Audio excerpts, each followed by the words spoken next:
What it is, y'all, and thanks again for tuning back in here to another episode here on the Speedbug channel. Today, here's the commentary vlog about why I chose the bikes that I chose, and specifically, I keep getting asked all the time about this one.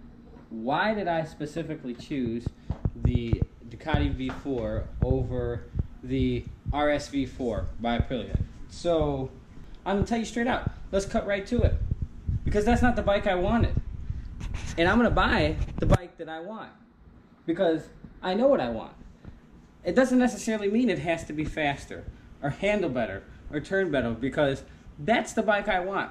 I've answered actually in quite a few comments, you know, and I think the best thing that can be said is that when you're shopping for a motorcycle, you know, you either have an objective or you're going because you're falling in love with it because it's your first baby. And it's going to be one or the other. So if you have to set out to be a track-orientated motorcycle and you want to cut corners and carve corners and go crazy, you know, with the corners, you probably want to get a bike that's known for cornering, such as like an R6 or an R1 or something like that. You want a bike that's going to be built for straight line speed and, you know, just a haul ass and stuff like that. You're going to want like a Busa or a ZX14. I get it, no problem. At the time, you know, I actually traded my Busa for my S1000RR. I liked it. Did it have a higher top speed? You damn skippy it did. But I was done with that. This bike will still get 200, no problem. But that's pretty much it. It won't go much faster than that, where the Busa went significantly over 200.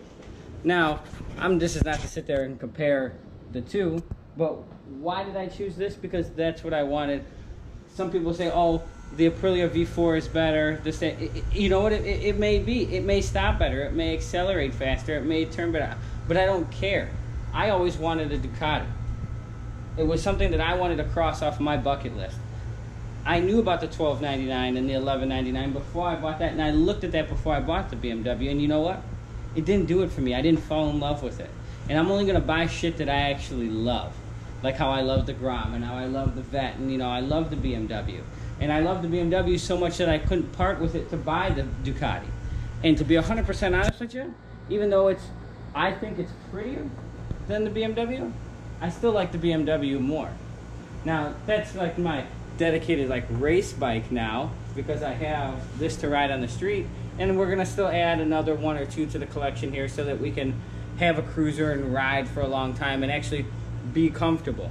But I actually bought this solely because I wanted it, and this is what I wanted. I've always wanted a Ducati. I didn't care so much for the $1199 and the $1299 in the heat department specifically, which everyone else complains about besides me as well. So it's no stranger or anything like that. It is what it is. And don't get me wrong, they look, in my opinion, those two look very similar to this bike.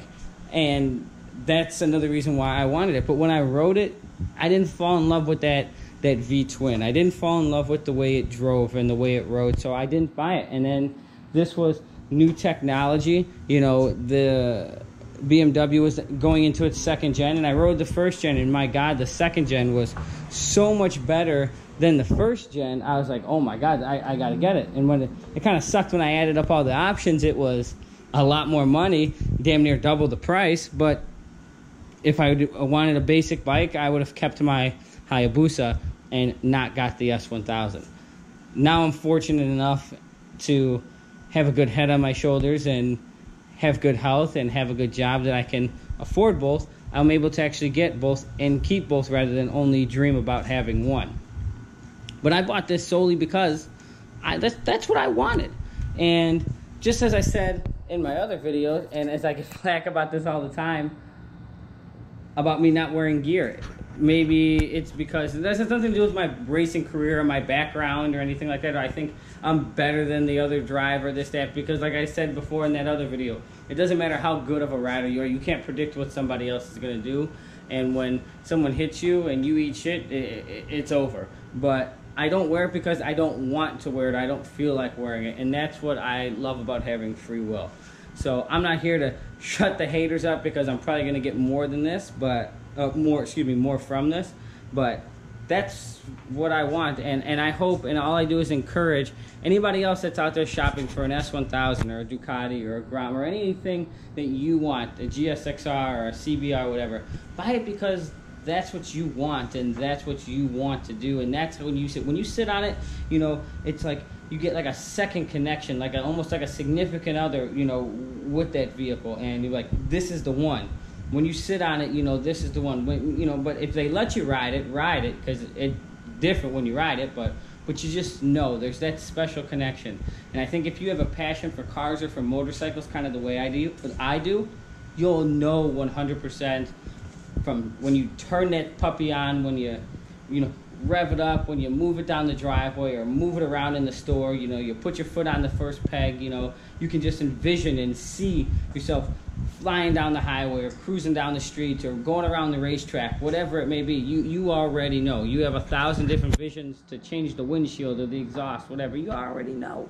You already know what you're going to do. But if you're getting it because, it's just the shit to buy at the time because you're hungry or happy, you know, to get your first bike, I get it. We all make our first mistake, no big deal. But if you keep going, I know you won't make the same second mistake because you're going to buy something with your hard-earned money and only buy it with your heart and not necessarily solely your wallet. So that's why I own the Ducati. That's why I don't own the RSV4. I own it because when I sat on this and when I saw it, that's exactly what I wanted, and I knew what I wanted. And I was fortunate enough with the dealer that I bought it from. They actually let me test drive it, and that even made me fall further in love with it.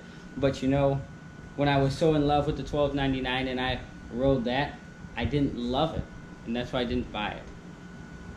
So that's all I'm saying. Buy something you love. Do a little bit of research. You know, it doesn't matter, and it doesn't matter about how fast it can always corner or do whatever. Buy it. You know, buy it with your heart. Buy it with what you love.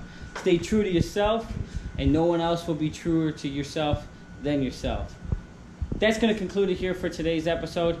If you like what you saw, don't forget to subscribe. You can also follow me on Instagram at the Speedbug, same name as YouTube, and we will see you here for another episode here on the Speedbug channel. Deuces, y'all. Ride safe.